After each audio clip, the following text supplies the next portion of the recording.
Hello, and welcome to part three of our look at tissues.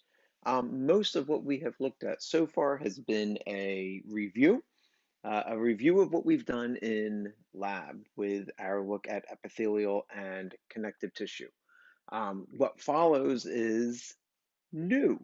We have not looked at muscular tissue yet in lab, and we have also not looked at nervous tissue yet in lab. So what I'm going to do is I'm going to give you a brief overview of what these tissues are, and then we're going to get into a little bit of tissue repair and cellular communication. So these cells that are all joining together to form these tissues, they function as a single unit a lot of times as a specific tissue. And so, how do they do that? And how do they maintain that homeostasis as a cohesive unit? And so, that's kind of what we're going to be focused on during these next 30 minutes or so.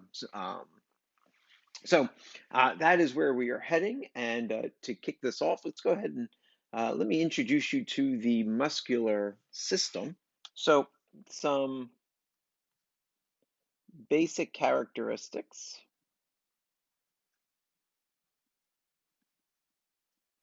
of muscular tissue. Right? Um,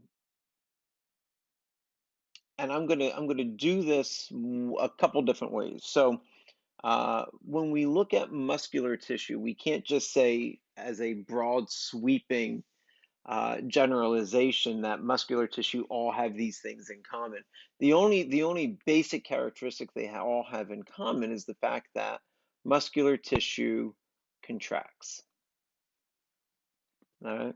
Um, And in fact, some kind of other force has to be able to interject in order for muscles to relax. And so the basic function of muscular tissue is its ability to contract.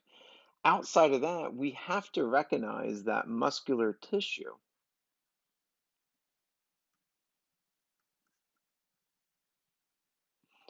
is divided up into three very specific types. I'm going to look at two of those on this slide, and we'll look at the third one on the next slide. So the three basic types of muscular tissue are skeletal muscle, smooth muscle, and then you also have cardiac muscle. And we're going to kind of save that cardiac muscle for the next slide. So what are the basic characteristics of skeletal muscle? Well, skeletal muscle cells are arranged as long fibers. In fact, we call them fibrocytes. Right? Um, and so these cells are arranged in these very long uh, fibrous strands that run the entire length of the muscle.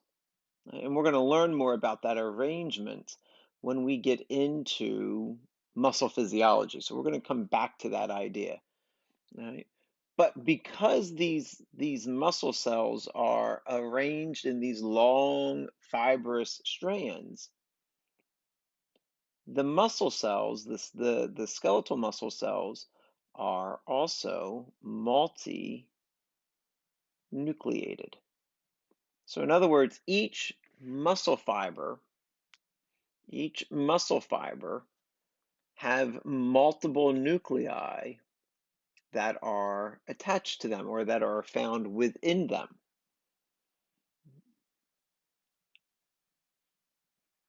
High amounts of mitochondria can also be found.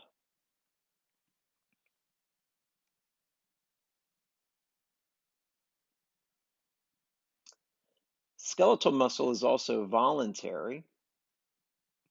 In other words, you have direct regulation and control over the ability to contract that skeletal tissue. That is something that we're going to talk more about when we get into the nervous system, and we look at the divisions of the nervous system, the somatic nervous system versus the autonomic nervous system. That is what's really regulating the ability for skeletal muscle to be a voluntary contractional system. The other thing that we need to keep in mind is that skeletal muscle is striated. Now, we're going to look at that from the perspective of histology within the lab once we get to the muscular system and you start learning about muscles. We're going to look at this ability for it to be striated. I'm going to introduce that to you now. What does this look like from a schematic perspective? Well, let me go ahead and draw that for you.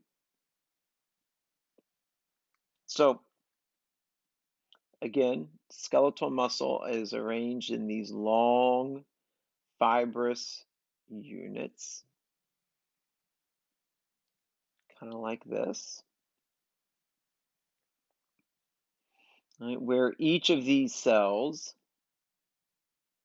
have multiple nuclei that are arranged.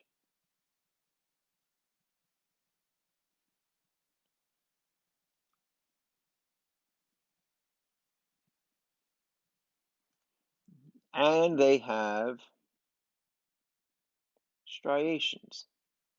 It's almost like they have these little fingerprints that are overlaying each of the muscle fibers.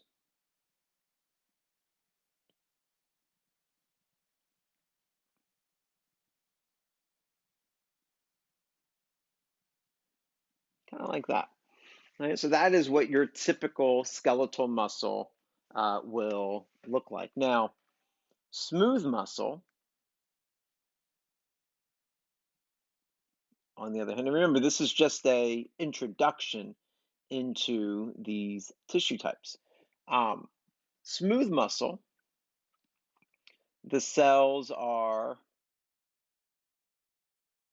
called myocytes. They are unicellular, right, and uninucleated. So each individual cell, it's not arranged in this fibrous structure. These are each unique individual cells. And each of those cells only contain one nucleus.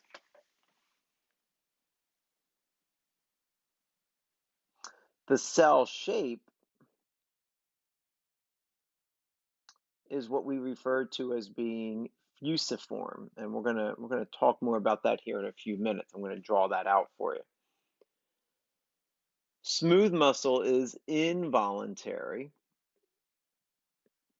and is associated with hollowed organs. Right? So we find smooth muscle in things like your esophagus. We find smooth muscle associated with the stomach. We find smooth muscle associated with the small and large intestines. We find smooth muscle associated with the bladder. We find smooth muscle associated with the trachea. We find smooth muscle associated with the uterus. We find it with the vagina. We find it with the rectum. Anytime you have an organ that is hollowed on the inside or has a lumen, if you do a cross-sectional sample of it, that is where you're going to find smooth muscle. So something like the liver, not going to have smooth muscle. Liver is not a hollowed organ. Kidneys are not a hollowed organ. And so when you get into the histology of the kidney, you're going to notice that there is no smooth muscle. You're going to have other tissues at play, but you're not going to have smooth muscle that's going to be associated with that.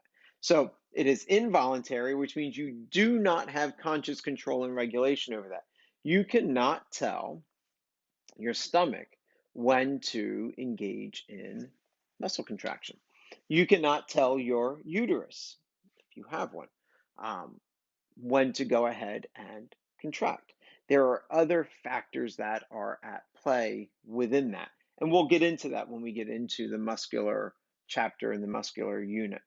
Um, things to come. Right now, we're just trying to get an idea of what is smooth muscle, right? And what might that look like. And again, we're going to look at that here coming up in a couple seconds. The other thing that we need to consider is that smooth muscle is also non-striated. So it lacks striations. All right. What does that look like?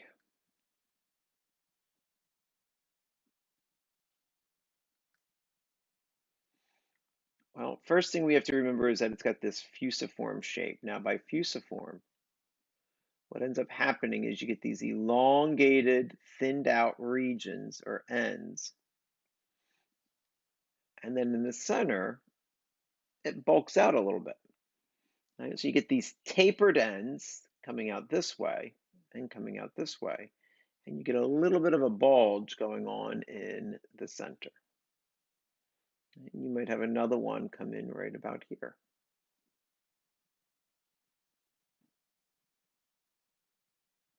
Maybe you have another one come in right about here.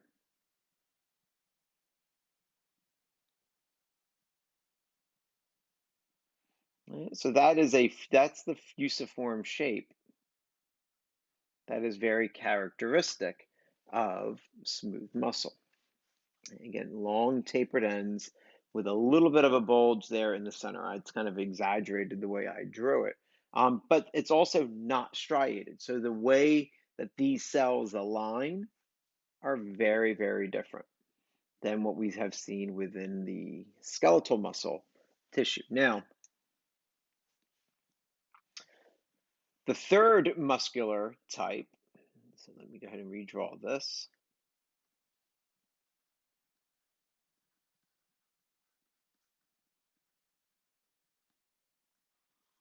So on one end of the spectrum here, we had skeletal muscle.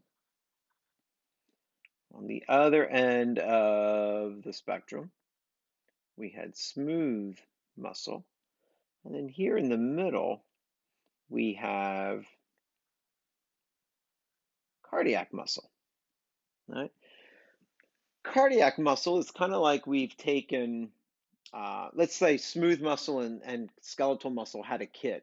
That kid would be cardiac muscle. It's got some characteristics of skeletal, it's got some characteristics of smooth, and it has some characteristics that are unique unto itself.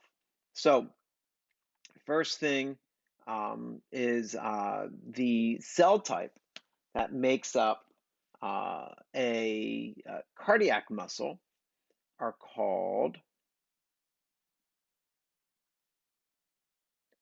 cardiocytes. Right? Cardiocytes. And these cells are involuntary, much like smooth muscle. They are striated, much like skeletal.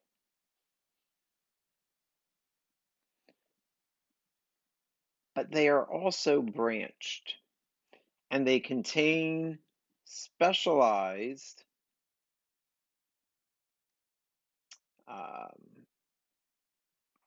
connections called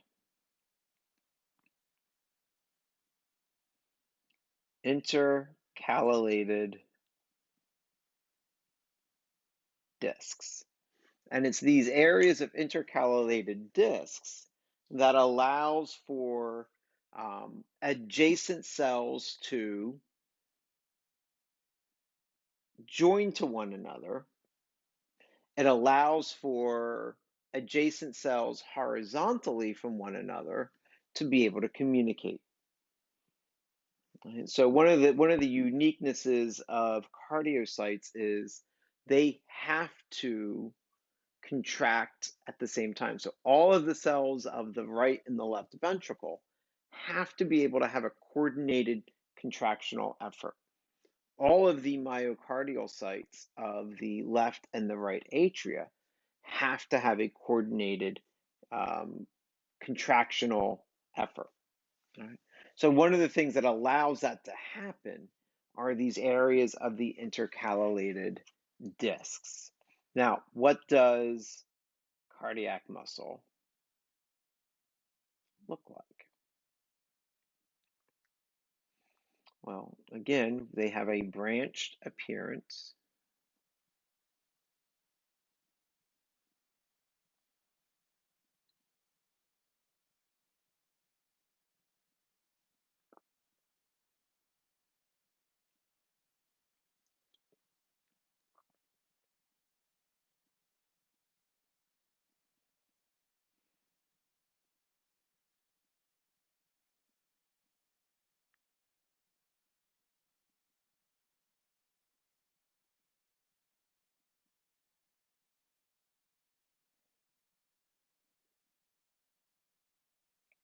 Each cell is going to have its own nucleus,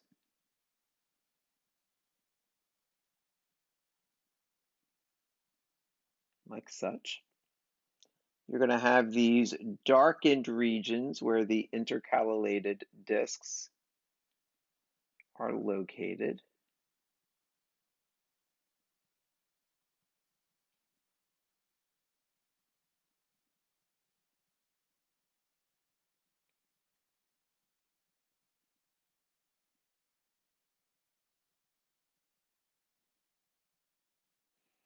But you're also going to have these areas of lighter striations. That's going to represent, again, the striational effect. And we're going to talk about what causes that striation once we get into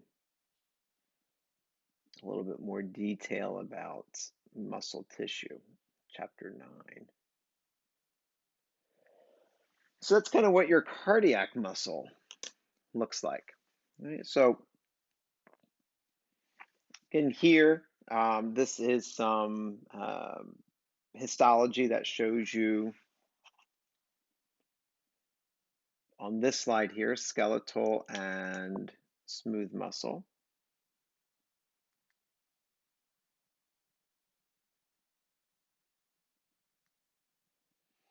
So if you look, oh, what happened? Hold on 1 second.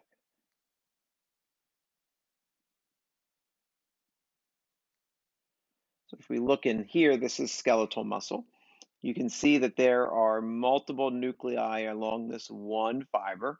There's a nuclei, nuclei, nuclei, nuclei, nuclei, and there's the long fiber. So you can see there's multiple nuclei that are within the fiber. And if you squint a little bit, maybe you don't have to squint, but even if you brighten up the screen a little bit on your computer, I'll brighten up mine a little bit, you can go ahead and you can actually see the striations that are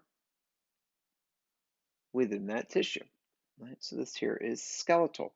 Now, this is not how smooth muscle typically looks. This is teased apart smooth muscle. But the reason why I did that was because you can now see really well that fusiform shape. So again, long tapered ends, and in the middle there, you've got your nucleus. In the middle there, you have your nucleus. In the middle here, you have your nucleus. So you can kind of get the overall idea of what that shape really looks like. This is cardiac muscle. This is cardiac muscle. And again, here you can see that branching effect. Right? You can still see the striations. And if you look right here, and you look right here, and you look over here, and you look right there, and you look right here, you see those areas of darker banding. And those areas of darker banding are what would be considered the intercalated discs. Right? So it's very distinct. Skeletal muscle is a lot more linear All right, the fibers are arranged in that linear pattern, whereas cardiac muscle has more of that branched, non-uniform appearance to it. Now, nervous tissue, there's not much to really say about nervous tissue as of right yet, just because we're not there yet. But I will say the main characteristic that you're looking at for neural tissue is the presence of neurons, which is the cell type.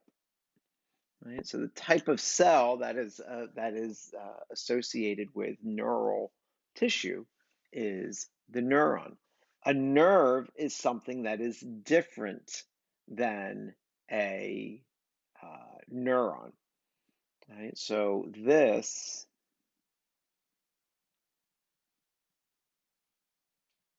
is a neuron. Right? That is a neuron. Right? And you can see there's multiple neurons that are on this slide. Now, they have the ability to communicate with one another through structures, specialized structures that are called dendrites and axons. We're going to get into that more once we get into the nervous system closer to the end of the semester. But remember that the primary function of neural tissue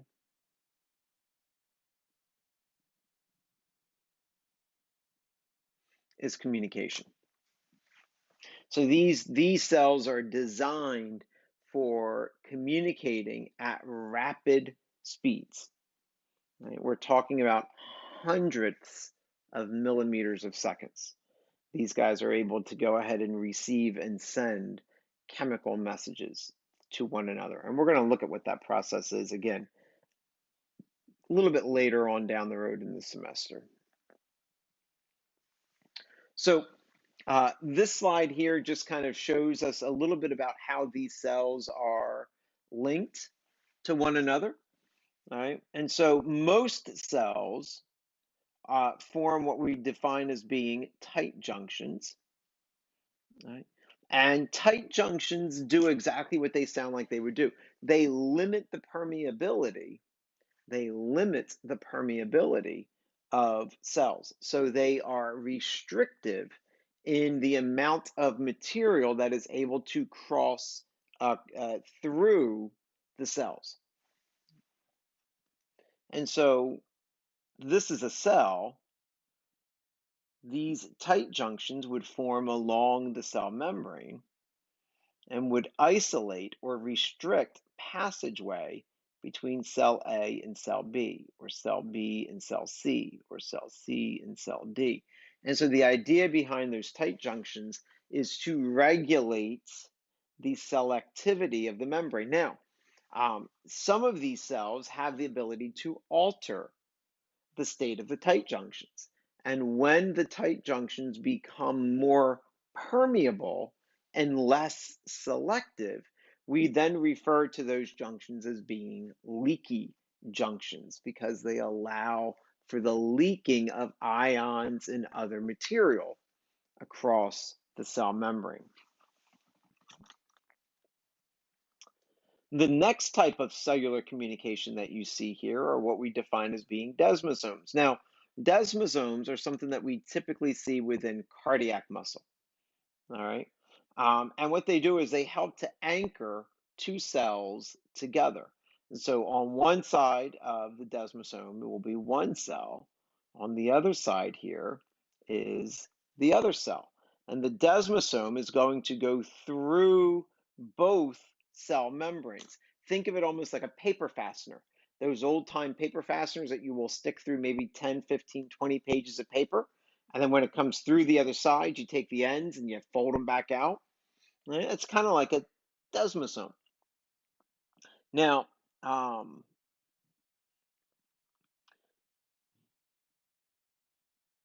the author of your textbook refers to these rubber band-like proteins as being cadherins. All right. And actually, those cadherins, if you look at other references, they actually extend all the way through the membrane. And they are what we refer to as fascia adherens. Right? They're what we refer to as fascia adherens. And so adherens is a little bit of a older term. Fascia adherens is a little bit more of a modern, more widely accepted term. But you can see that they're right here. They're designed to cause linkage between these two cells that promotes a little bit of elasticity. So if those cells were to contract, those fascia adherens would expand, the desmosomes would expand, but not cause separation. So those cells would still be able to go ahead and rebound and maintain contact with one another. And then the last thing that we have here are gap junctions. And gap junctions allow for the passage of molecules and ions from one cell to the next in the attempt to go ahead and promote cellular communication or intercellular communication. All right, so that was just a quick word about ways in which these cells can link together to form the various tissue types. We typically see tight junctions and leaky junctions within your connective tissues and your epithelial tissues. You typically see desmosomes and gap junctions found within things like muscular tissue. All right. Um, Nervous tissue is a little bit of an oddball. We'll get into what the peculiarities are of um, nervous tissue once we get into a little bit later, further into the semester. Last thing I want to talk about is a little bit about tissue repair. So, um, all tissue has the ability to regenerate or replace dead and damaged tissues. Some are better at it than others.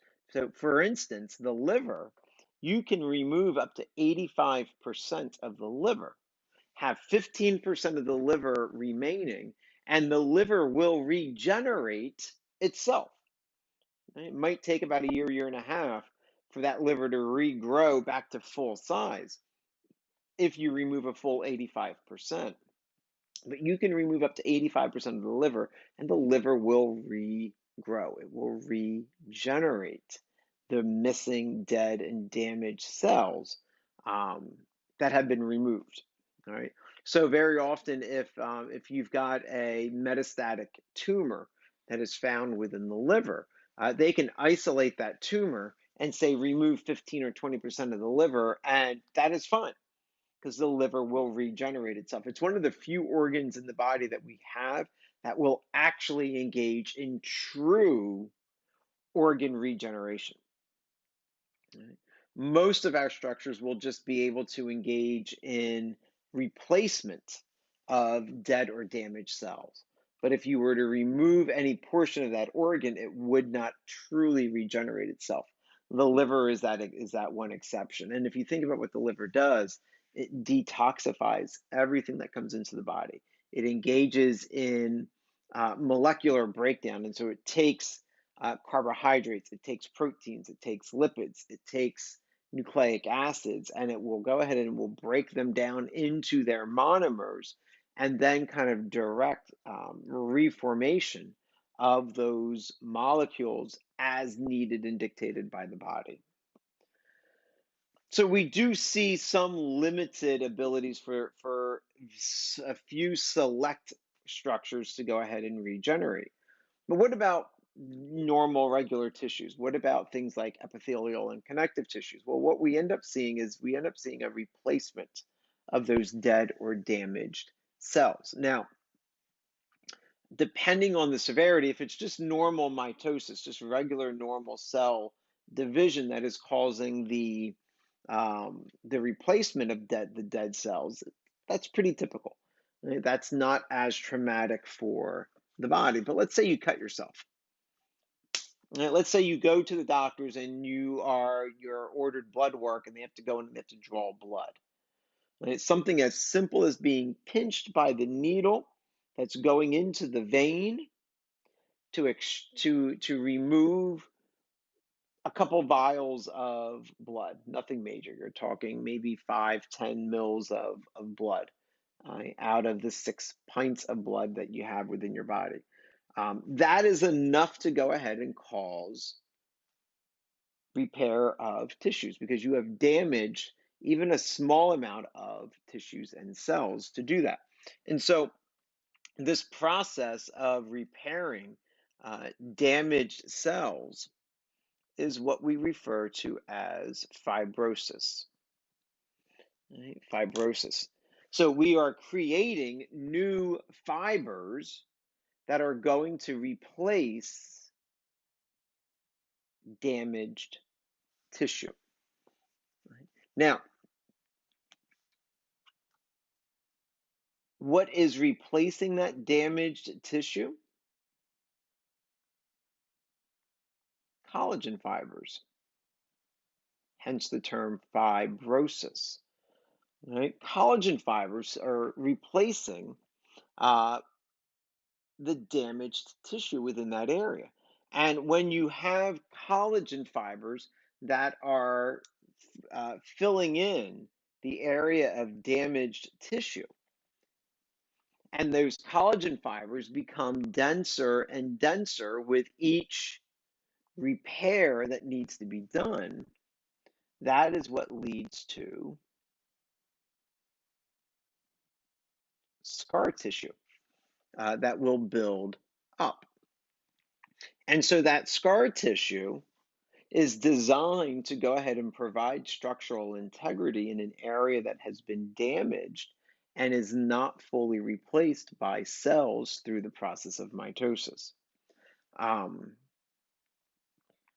so one of the things I give plasma, all right.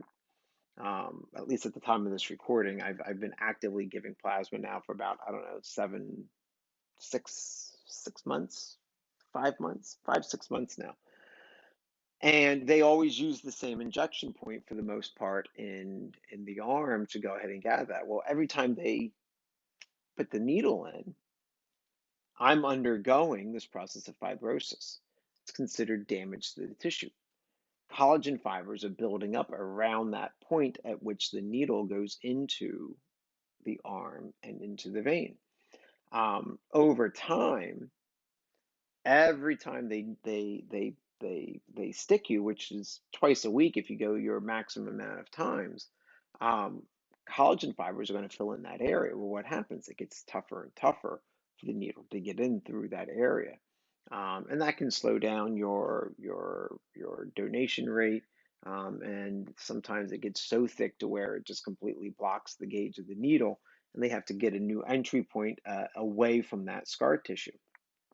But what does that process look like? How do we get to that point of repairing that tissue with collagen fibers and maybe some new cells that are around it? Well, um, you start with the blood vessels that have been damaged. So here's the epithelium. Right? We know that the epithelial layer is avascular, so we don't really have to worry about anything here, but it is down here in the dermal area that we have to worry about because this is the area that is highly vascular, especially within the papillary area. And what will end up happening is, as a blood vessel is nicked or as a capillary is broken, blood begins to leak into the surrounding tissue. That is what we define as being a bruise. So, a bruise is really just a collection of blood that is underneath the skin from broken capillaries or vasculature. Um, as a response to that, within your connective tissue, within the dermis, you have a specialized type of immune cell that is called a mast cell. Mast cells are related to, they are related to a type of leukocyte that is referred to as a basophil. Right? So basophils circulate around in the blood vessels. Mast cells are concentrated within connective tissue. Same lineage, same type of cell. Both of these cells have the ability to release chemical stimulants such as histamine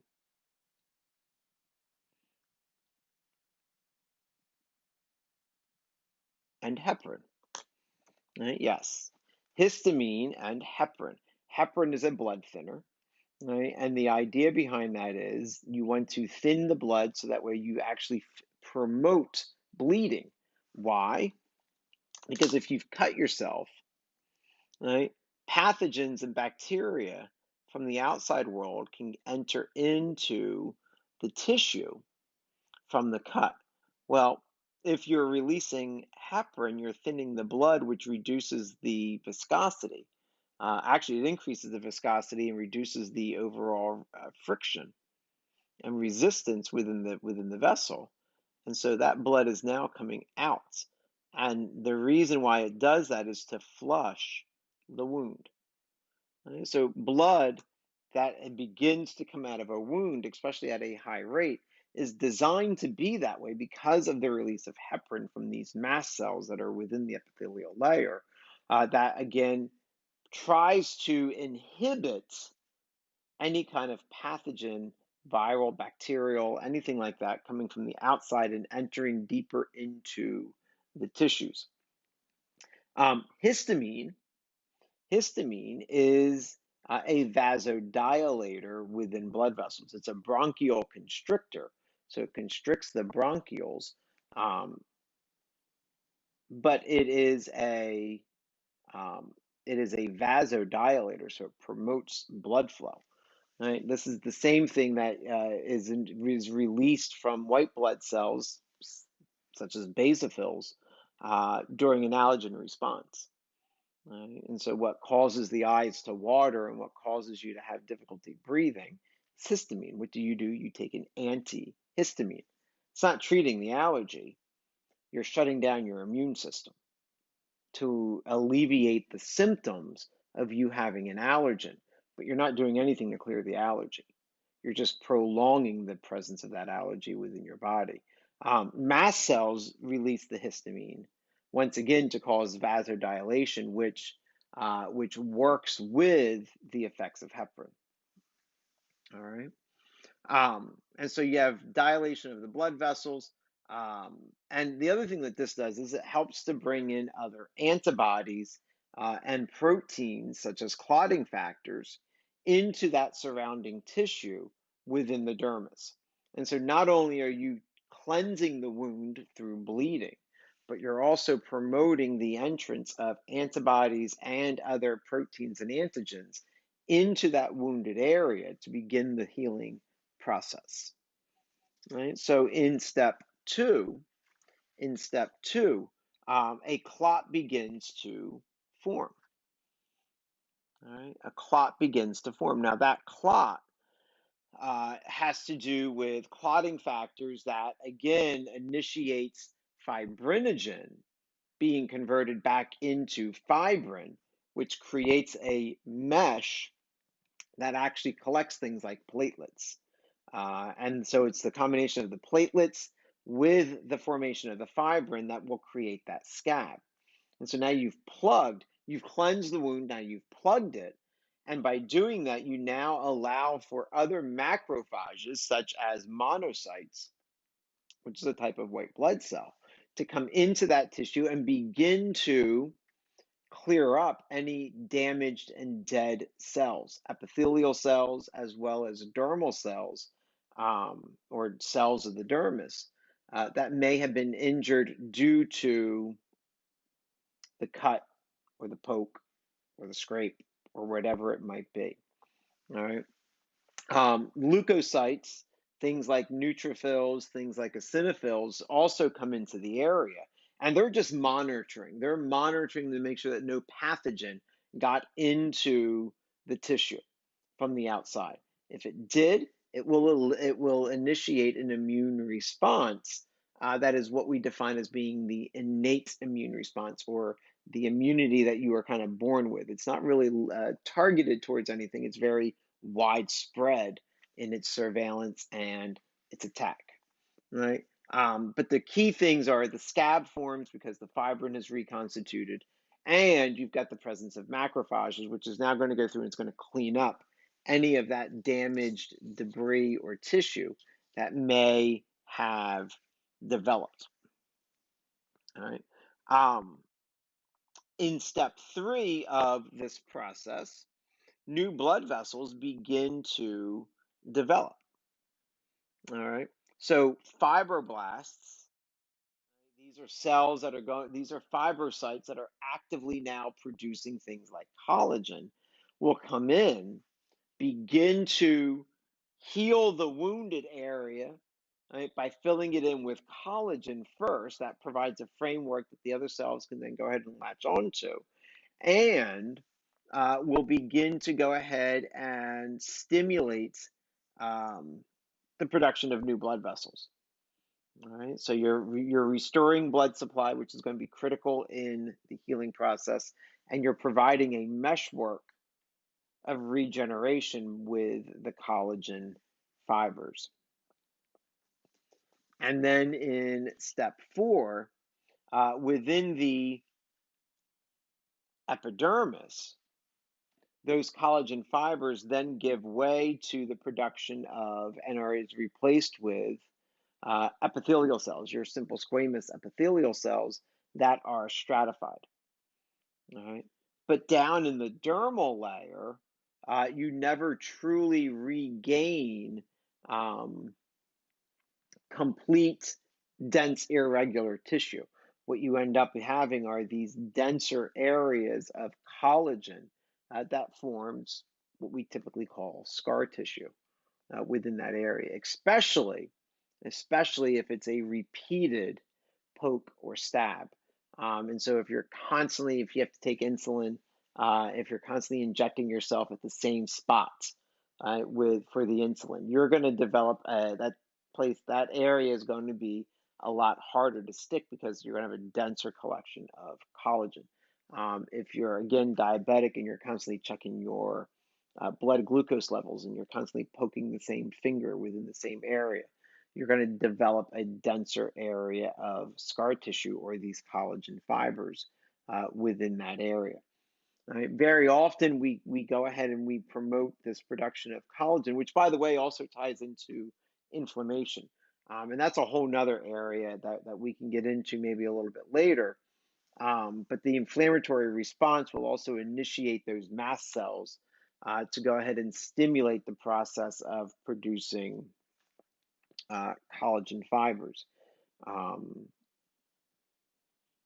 But sometimes if it's just a one-time cut, those collagen fibers will go ahead and will kind of break themselves down back to a normal level. Um, but this is also why during a C-section, you very often after a C-section, you will hear the mother say that she's lost feeling in the lower part of her abdominal area. And part of that is because they have cut through not only the skin, but the muscular layer. They've cut through some nerves. They've cut through adipose tissue potentially. And as all of those areas of tissue are healing, it's being filled in with collagen fibers. And those collagen fibers, depending on how severe um, or how the healing process was going within that C-section scar line, um, sometimes the nerves, the peripheral nerves, which can regenerate, have a hard time going through the collagen fibers, have a hard time going through that scar tissue. And so this feeling, the feeling and the sensation never truly comes back because the nerve endings, the peripheral nerves, have not been able to regenerate completely back down into the area below the C-section. And this is also why it gets to be very risky having 2, 3 C-sections where they continually cut along the same area of scar tissue. You can cut that scar tissue, but when that heals, the scar tissue is going to come back twice as much. So they're all things to go ahead and keep in mind as you're going through this. So I know someone had mentioned a little bit about wound healing, and I said we would get to it during this chapter. And there you go. There are the steps for healing a wound. So, with that said, I think we're about 40 minutes or so, 45 minutes or so, which I think I've tortured you enough. So I will leave you with that. Lots of reviewing to do. Again, this is probably a little bit easier of a chapter because a lot of this we've done in the lab, but still don't take it lightly. Make sure you're still doing your reviewing, you're answering your questions, and you're coming to class with some questions that we can go ahead and ask. And so, with that said, continued success, continue studying, and I'll catch you on the flip side.